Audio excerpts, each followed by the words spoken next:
إليكم نشرة الأخبارية باللغة العربية من إذاعتكم HDFM. أهلا وسهلا ومرحبا بكم من إذاعتكم HDFM. مرحبا بالجميع ومرحبا بكم في هذه النشرة الأخبارية على إذاعة الإنسانية والتنمية HDFM الأناوين. قرابة 2 مليون فرنك سيفا من المعدات المقدمة للمراكز التكوينية. وزير العمل تضم مراكز التدريب لتعزيز تأهيل الشباب. إليكم نشرة الأخبارية باللغة العربية من إذاعتكم HDFM.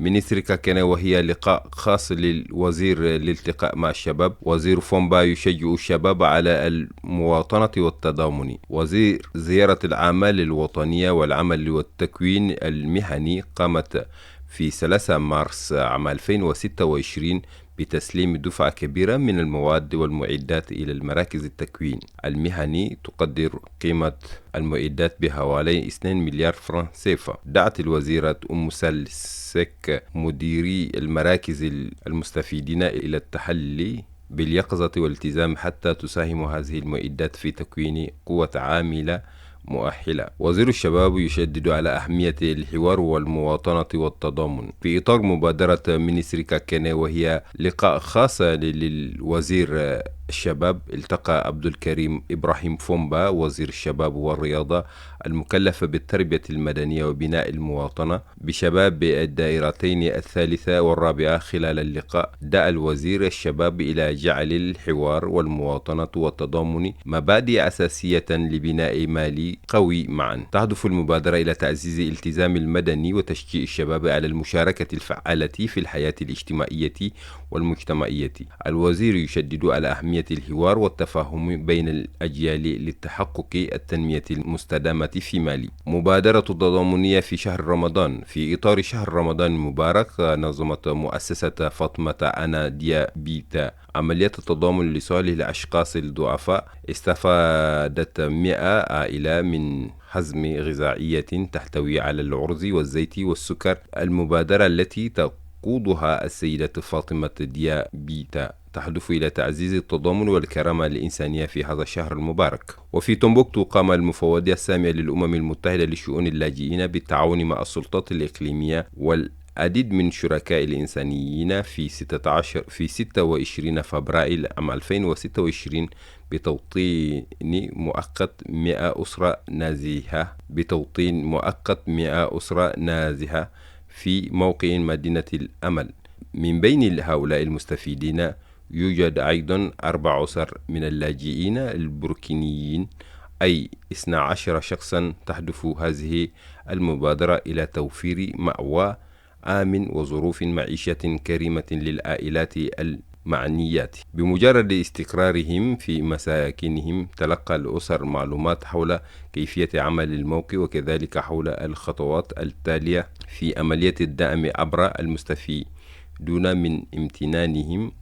المستفيدين على امتنانهم بتحسين كبير في ظروف حياتهم وأمنهم. مدينة الأمل التي تعني الأمل بالعربية هي جزء من مدن الأمل التي أنشأها المفوضية السامية للأمم المتحدة لشؤون اللاجئين لتوفير سكن دائم للنازحين واللاجئين. منظمة الأمم المتحدة للأغذية والزراعة بالتعاون مع هيئة الأمم المتحدة للمرأة ومنظمة غير حكومية أزها سلمت دفعة كبيرة من المعدات إلى وزارة الزراعة في مالي. هذه المعدات بقيمة تقدر حوالي 27 مليون فرنك سيفا تشمل سيارة بيكوب وأجهزة كمبيوتر وأثاث مكتبي، وتهدف إلى تعزيز قرارات المرصد الوطني للأراضي الزراعية. أهداف المبادرة تحسين جميع وتحليل البيانات العقارية، التنسيق مع اللجان العقارية المحلية، منع النزاعات المتعلقة بالأرض. تستفيد المبادرة من الدعم المالي لصندوق الأمم المتحدة لبناء السلام وتهدف إلى تعزيز حوكمة الأراضي الهادئة والمستدامة، وهو أمر أساسي لاستقرار الاجتماع في مالي. أزمة غذائية في الصومال. تواجه الصومال أزمة غذائية خطيرة تفاقمت بسبب الجفاف وفق وفقا لوكالات الأمم المتحدة قد يعاني حوالي 6.5 مليون شخص من انعدام الأمن الغذائي الحاد في عام 2026، مما يثير مخاوف أزمة إنسانية جديدة في القرن الإفريقي. تحذر الأمم المتحدة من أنه بحلول عام 2026 قد يعاني أكثر من 200 ألف طفل إضافي في 200 ألف طفل إضافي من سوء التغذية الحاد. بالمجموع سيحتاج 3.7 مليون طفل أفغاني إلى العلاج، لكن التمويل الإنساني غير كافي لتلبية الاحتياجات. يحذر المسؤولون الإنسانيون في الأمم المتحدة من أن تصعيد التوتر في الشرق الأوسط قد يؤدي إلى تفاقم الأزمة الإنسانية مع تأثر ملايين الأشخاص بالفعل بعدم الأمن الغذائي والنزوح القشر. وهكذا تنتهي هذه النسخة من نشرتكم الأخبارية على الراديو الإنسانية والتنمية HDFM.